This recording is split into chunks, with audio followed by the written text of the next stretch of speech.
বরাবরই ও বরাবরই শালুককে প্যাম্পার করতো, শালুকের পেছন পেছন ঘুরতো, শালুকের হয়ে কথা বলতো। জান, ঘর শত্রু বিভীষণকে তুমি এতদিন ঘরের মধ্যে রেখেই বা ছিলে কেন?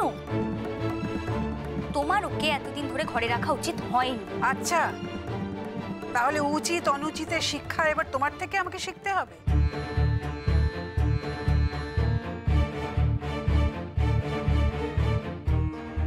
যেটা অনুচিত সেটা সবার জন্যই অনুচিত জান। সেটা যদি ছোটদের কাছ থেকে শিখতেও হয় তাতে ক্ষতিটা কি? শেখার তো আর কোনো শেষ নেই জীবনে। তুমি বোধহয় নিজেকে ভুলে যাচ্ছ ঐশ্বর্য, এবং সম্পর্কটাও। তাই যা মুখে আসছে তাই তুমি বলে যাচ্ছ। আমি যা বলেছি সেটা যে এই পৃথিবীতে তোমার আগে আসার সুবাদে এবং সুশিক্ষার সুবাদে বলেছি। এটা বোধহয় তুমি একদমই জানো না। জান, প্লিজ এখন এসব কথা বাদ দাও, আসল কাজের কথাটা বলো। কি কথা বলবো? তুমি তো সিদ্ধান্ত নিয়েই ফেলেছো, সুতরাং এর মধ্যে কোনো কথা বলার তো কোনো অবকাশই নেই। এত সব ঘটনার পর সূর্য এমনিতেই এই বাড়িতে আসবে না, তাই ওদের বিয়ের কথাবার্তা, দেখাশোনা, পাকা কথা, এগুলো যদি ওদের শহরের কোনো হোটেলে হয়, হোক না মা, তাতে ক্ষতি কি? আপনার ছেলে যত সব আবোল তাবোল কথা।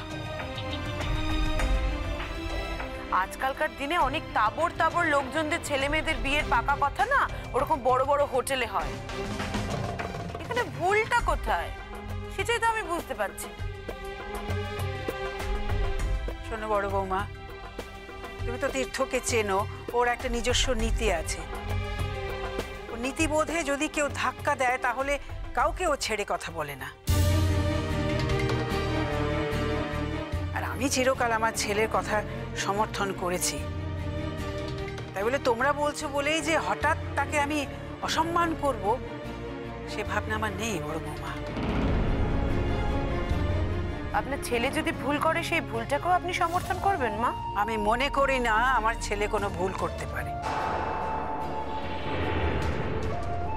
যাকে আমি বোধহয় আমার ছেলে একটু বেশি পক্ষপাতিত্ব করছি। মোদ্দা কথা হলো ওর বুদ্ধিটা তোমাদের চেয়ে কিছুটা বেশি, এ বিষয়ে কোনো সন্দেহই নেই। এর মধ্যে বুদ্ধির কি আছে জান? এটা বড় মামুর জেদ জান, ওদের প্রস্তাবে বড় মামু রাজি হয়নি। সবই যদি এই বয়সে বুঝে যেতে তাহলে তোমাদের সঙ্গে তো আমার কোনো তফাতই থাকতো না।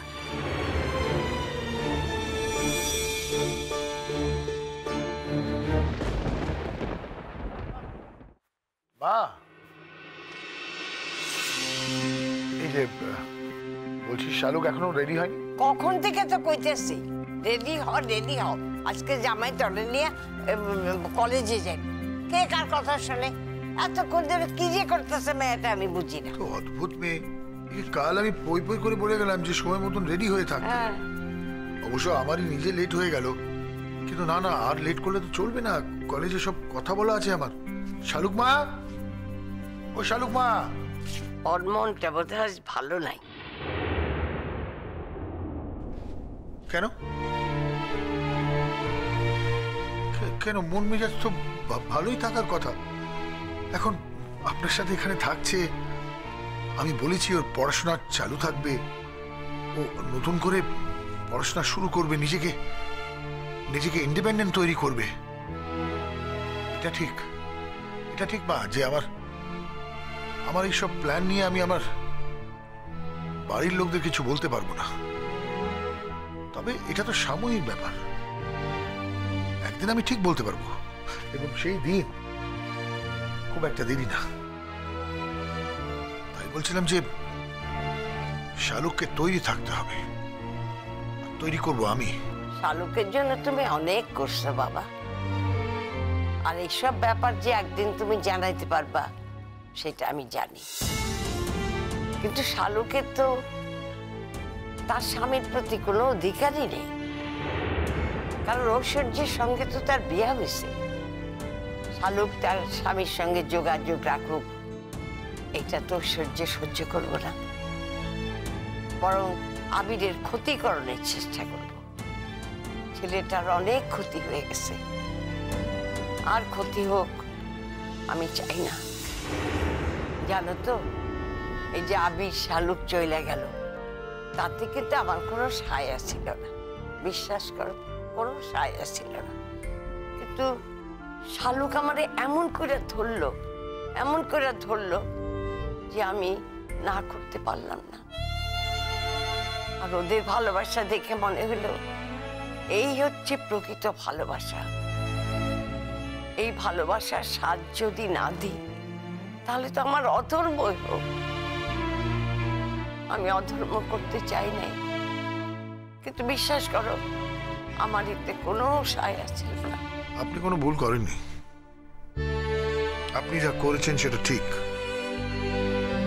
সেটা আসলে আমার করা উচিত ছিল, কিন্তু আমি করতে পারিনি। আর আমি প্রথম বাবা হব যে নিজের মেয়ের হাত থেকে একটা ডিভোর্স পেপারে সই করেছি। তবে ওই যে গতকাল বললাম, ওই ডিভোর্স কিন্তু থ্রু হয়নি। এইভাবে ইন্ডিয়ান কোর্টে ডিভোর্স হয় না, তাই ন্যাচারালি আবির আর শালুক স্বামী স্ত্রী। এই কথাটা হয়তো মিমি জানে না, জানে হয়তো বাবা বাকি সব কাজ করিয়ে দিয়েছে, সেটা আসলে হয়নি।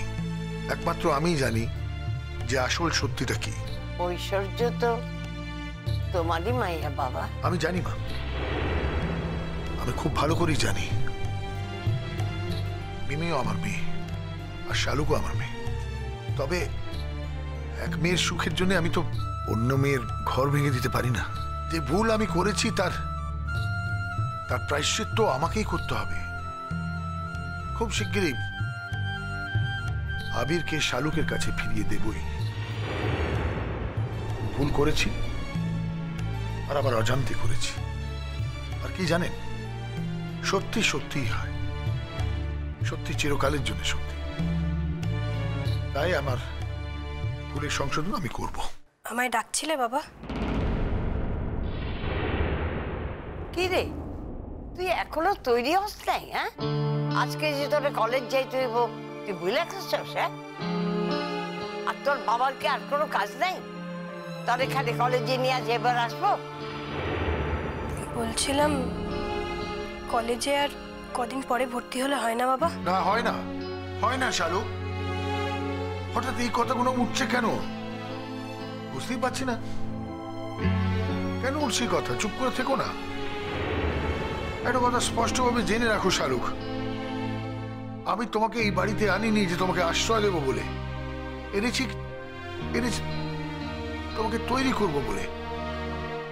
তোমাকে পড়াশোনা করতে হবে, এদের সবাইকে জবাব দিতে হবে। আর ভুলে যেও না, আবিরও এটাই চায়। ও যে চায় আমি মাথা উঁচু করে বাঁচি, এই কথাটা আমার থেকে ভালো আর কেউ জানে না বাবা। আমিও তো চাই যে ও মাথা উঁচু করে বাঁচুক, বলো। আমি সবসময় চেয়েছি ও নিজের স্বপ্নগুলোকে পূরণ করুক, অথচ দেখো আজও অন্ধ হয়ে ঘরের এক কোণে বসে আছে।